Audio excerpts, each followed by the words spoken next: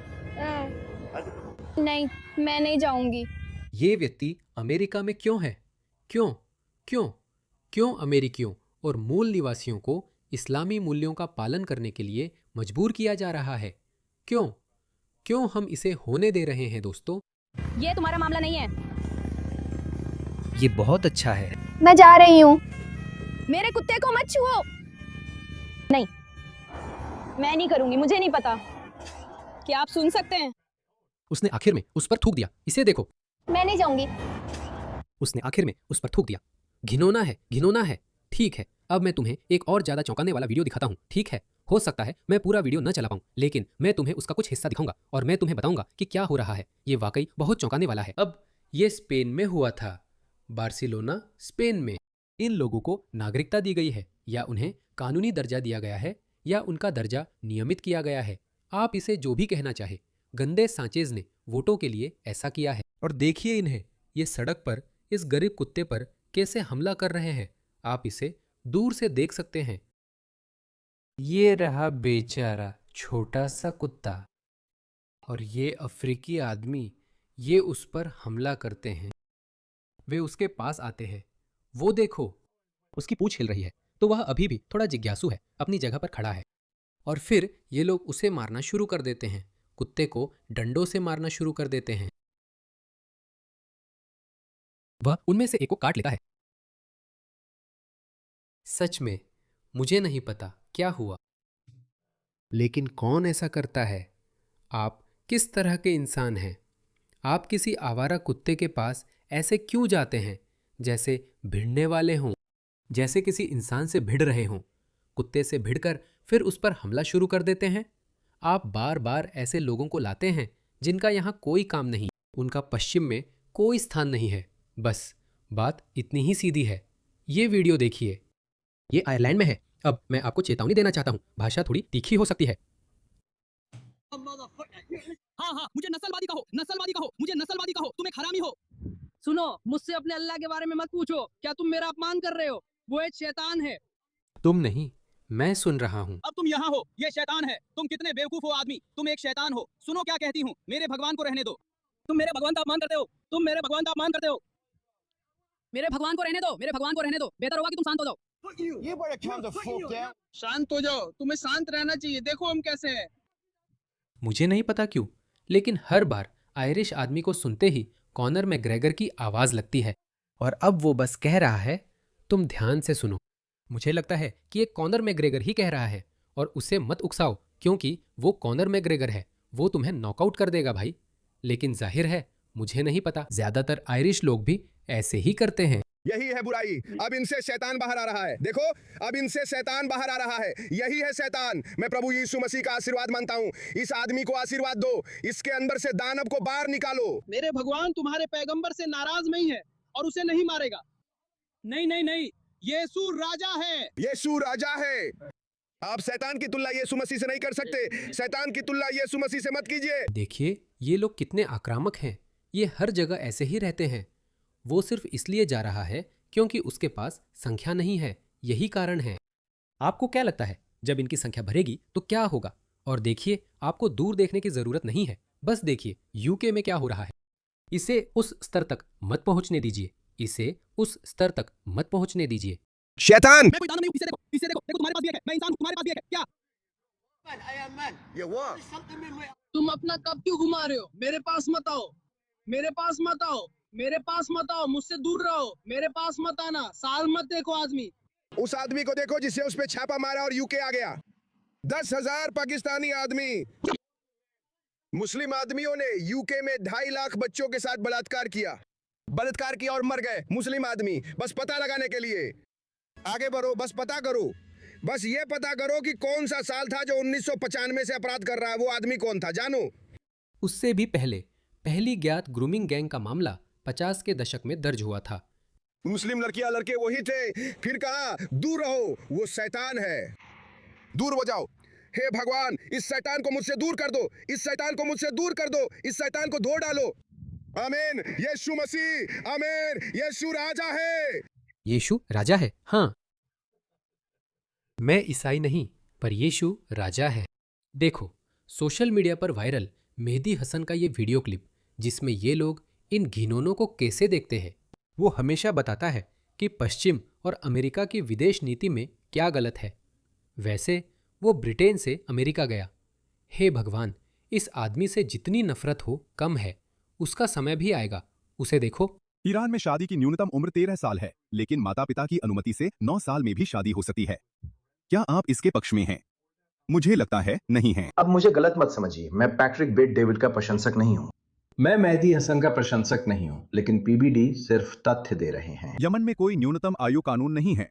इराकी संसद ने 2024 में लड़कियों की शादी की उम्र 9 साल करने की दिशा में कदम उठाए। पाकिस्तान 19 लाख बाल वधुएं। ये ऐसे तथ्य हैं जिन्हें आप खुद देख सकते हैं। वो बस इन्हें देख रहा है। आप देख सकते हैं कि वो इन्हें अपनी स्क्रीन से पढ़ रहा है। और ये अलग अलग देशों के कानूनों और उन कानूनों के सामाजिक परिणामों के बारे में है। कानून जो धर्म में निहित हैं, धर्म जिसे खास देशों के संविधान माना जाता है। अब आप मेहदी हसन की गैसलाइटिंग और चालाक व्हाटअबाउटिज्म देखने वाले हैं। आप इन बाल वधुओं की उम्रें बता रहे हैं। तो अमेरिकी राज्यों की जानकारी निकालो। अमेरिका के कितने राज्यों में अभी हाल तक बाल विवाह होते थे? तो शायद अमेरिका भी इससे अछूता नहीं है। अब अमेरिका में बाल विवाह ज्यादातर बच्चों के बीच होते थे। 15 साल के 2 बच्चे माता पिता की अनुमति से शादी कर रहे हैं। ये नहीं था कि 90 साल के बूढ़े 8 साल की बच्चियों से शादी कर रहे थे, जबकि ये आज भी इन देशों में कानूनी है। यही फर्क है। जब हम उन्हें बताते हैं कि इसे देखो, कुरान पत्नी को पीटने की इजाज़त देता है। जानते हो ये लोग क्या कहते हैं? वो कहते हैं घरेलू हिंसा के मामलों को देखो। अमेरिका और पश्चिमी देशों में घरेलू हिंसा के मामले देखें, वहाँ पत्नी को मारना गैर कानूनी है। हाँ, ऐसा होता है, पर तुम्हारी संस्कृति और धर्म में यह गैर कानूनी है, जबकि तुम्हारे यहाँ यह अनुमति है। यही फर्क है। फिर देखो, हे भगवान, तुम लोग इसे कैसे सहते हो? हमें इसे सहने की जरूरत नहीं है। हमें यह सहन नहीं करना चाहिए। मैं उस पल का इंतजार कर रहा हूं जब हम उस हद पर पहुंचेंगे और कहेंगे अब बहुत हो गया, अब दिलचस्पी नहीं है। जानते हो, हमें आपको यह बताने में कोई दिलचस्पी नहीं है कि आपका धर्म कितना दयनीय है। हमें बस कोई दिलचस्पी नहीं है। हम बस अपने देशों में आपके धर्म या आपकी सांस्कृतिक मान्यताओं और प्रथाओं में से कुछ भी नहीं चाहते। बस इतना ही। इनमें से कुछ चीजों पे इतने सारे शब्द देने का मौका मिलता है। हाँ, उसे पता है कि वो यहाँ झूठ बोल रहा है। अमेरिका में बाल विवाह की घटनाएं बहुत कम हैं। और वैसे इस देश में सबसे बड़ा घोटाला वही बाल यौन शोषक है जिसे अमेरिका के राष्ट्रपति ने संरक्षण दिया था, इसलिए दूसरों को सबक ना दे। जेफरी एप्स्टीन ने जो किया वो अवैध है। आपके देश और संस्कृति में बच्चों से संबंध कानूनी है? ये क्या है? मुझे नहीं पता कि पैट्रिक बैटमैन ने इसका क्या जवाब दिया, लेकिन अब बहुत हो गया। उसे पता है कि वो यहाँ क्या कर रहा है। इसी वजह से उसने एक किताब लिखी जिसका नाम है how to win every argument. उसे सच्चाई की परवाह नहीं है। उसे इस बात की भी परवाह नहीं है कि वो लोगों को भ्रमित कर रहा है। उसे इस बात की भी परवाह नहीं है कि जब आयतुल्लाह खुमैनी 1969 में सत्ता में आए तो उन्होंने उन कानूनों को वापस ले लिया जो वयस्क पुरुषों को छोटी बच्चियों से शादी करने और उनके साथ संबंध बनाने से रोकते थे, अक्सर तीसरी या चौथी पत्नी के रूप में। उसने तो यहाँ तक निर्देश दिए कि छोटी बच्चियों के साथ संबंध कैसे बनाए जाएं। उसे पता है कि वो ये सब जानबूझकर कर रहा है। उसे पता है कि एप्स्टीन फाइल्स का जिक्र करना सिर्फ ध्यान भटकाने की चाल है। ये सिर्फ व्हाट अबाउटिज्म है। क्योंकि अगर किसी की जांच की जाती है और एप्स्टीन फाइल्स में कानून तोड़ने का दोषी पाया जाता है तो उसे इस देश के स्पष्ट कानूनों के तहत अभियोजन किया जाना चाहिए जो इस तरह की गतिविधियों को मना करते हैं। जिन देशों का जिक्र किया जा रहा है वहां ऐसा नहीं है। उन देशों में पेडोफाइल होना कानूनी है। अमेरिका और पश्चिमी देशों में पेडोफाइल होना गैर कानूनी है, लेकिन उसे इसकी परवाह नहीं है। उसे इसकी बिल्कुल भी परवाह नहीं है। जैसे मेरा मतलब है, मैं जब भी कुछ दयनीय चीजें देखता हूं तो अक्सर अपने ट्विटर पर उसकी आलोचना करता हूं, लेकिन मैं बस ऐसा करता हूं मेहदी हसन, ताकि आप जान सके, ताकि संतुलित दिख सकूं। कभी कभी, शायद 10 में से एक बार, हम अक्सर पश्चिमी देशों में मुसलमानों द्वारा बलात्कार, चाकू मारने और हत्या के मामले देखते हैं। कभी कभी संतुलन दिखाने के लिए ऐसी किसी एक खबर का जिक्र कर दो। वह तो इतना भी नहीं करता। कितना बेशर्म आदमी है वो। इसका कोई हल नहीं है सिवाय उसकी अमेरिकी नागरिकता रद्द करने के, और फिर उम्मीद है कि उसे यूके डिपोर्ट कर दिया जाए, और फिर यूके में उसकी ब्रिटिश नागरिकता भी रद्द कर दे, उसकी सारी दौलत उससे छीन लें, और फिर उसे भारत या बांग्लादेश, जिस भी देश से उसका सांस्कृतिक नाता हो, वहां डिपोर्ट कर दे।